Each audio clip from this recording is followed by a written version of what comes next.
Ribosom merupakan organel yang berukuran kecil dan padat, yang mana terdapat dalam sel dan berperan sebagai tempat terjadinya sintesis protein.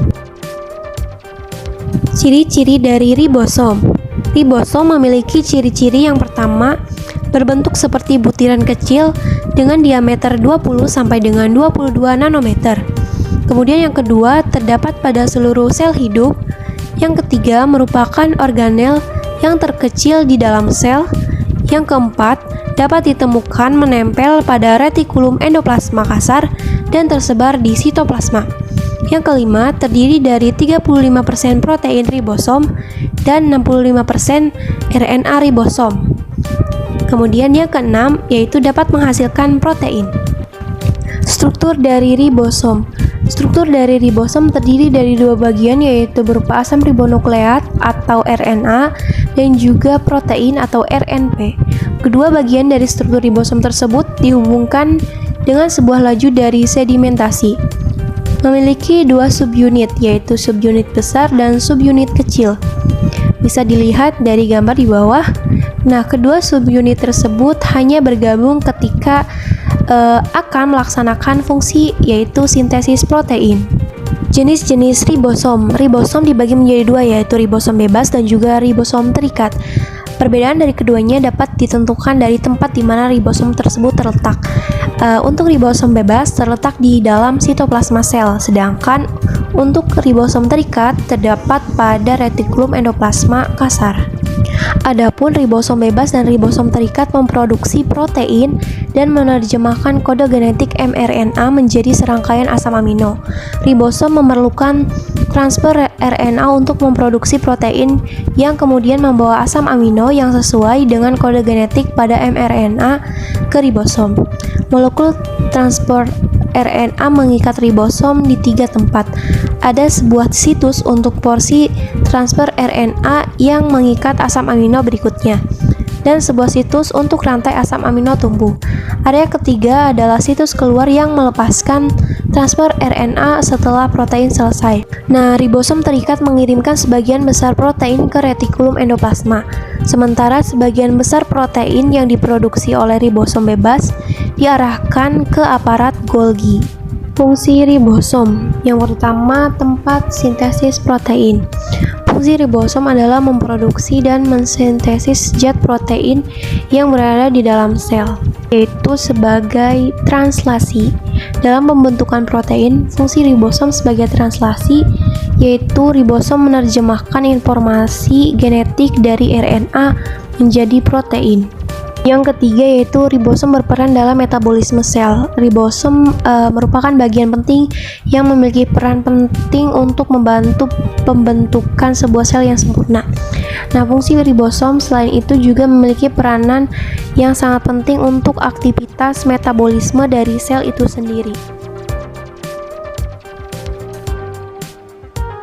Dogma sentra menjelaskan mengenai bagian perubahan gen dari DNA dijadikan RNA dan RNA dijadikan protein.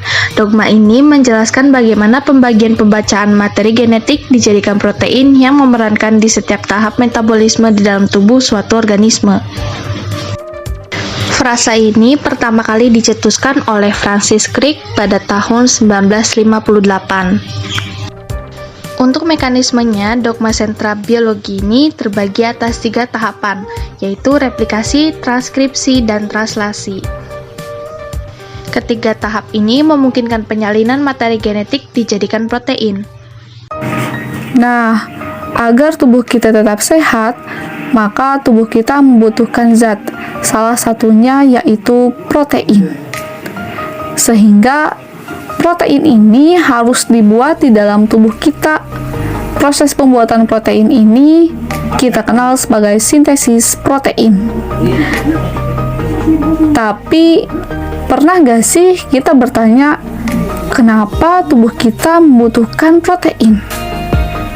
Protein ini ternyata memiliki peranan penting dalam tubuh kita, di antaranya yaitu untuk transportasi zat, untuk pembentukan enzim, berperan juga dalam kekebalan tubuh, dan masih banyak lagi. Maka dari itu, kita sangat membutuhkan adanya protein.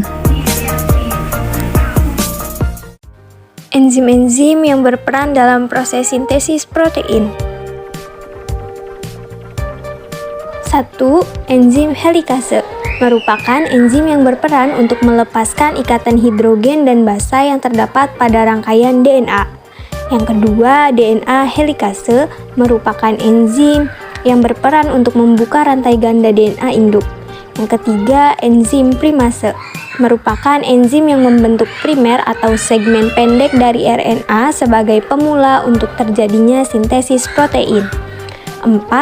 Enzim ligase merupakan enzim yang menghubungkan segmen-segmen Okazaki atau DNA pendek yang berbentuk fragmen atau bagian pada proses replikasi DNA di bagian untaian DNA lambat atau lagging strand, sehingga terbentuk salinan DNA baru.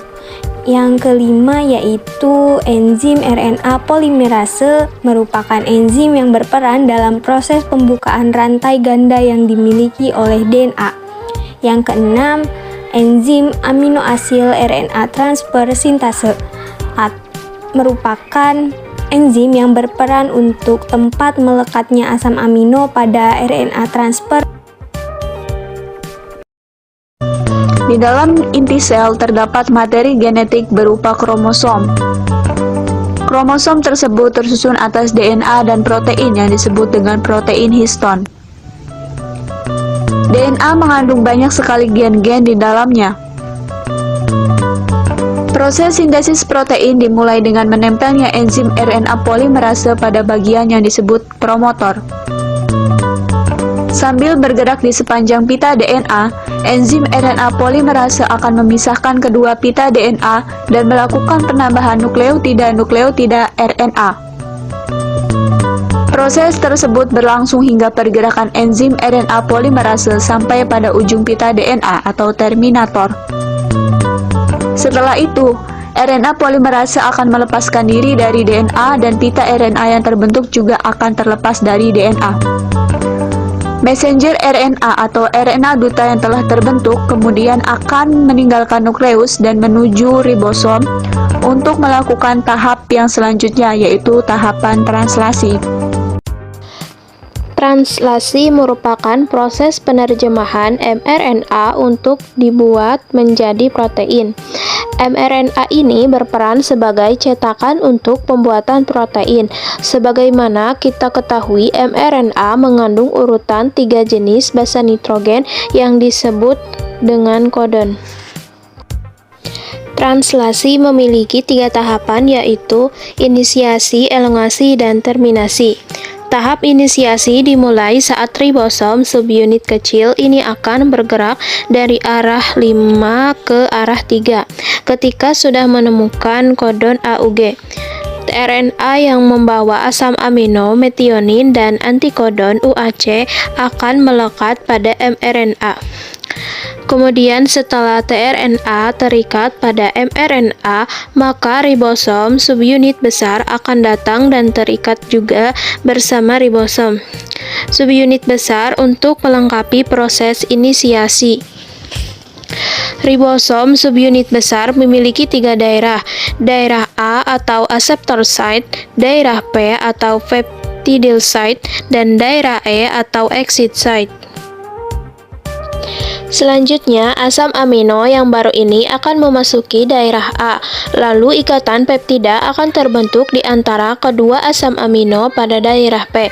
Saat itu, ribosom akan berpindah ke triplet kodon yang ada di mRNA, sehingga tRNA yang sudah melepaskan asam aminonya akan berada di daerah T dan bersiap untuk keluar. Siklus ini akan terus berulang sampai pada tahap terminasi. Terminasi terjadi ketika salah satu dari 3 stop kodon berada di daerah P. Kodon ini dikenali oleh protein yang dikenal sebagai release factor.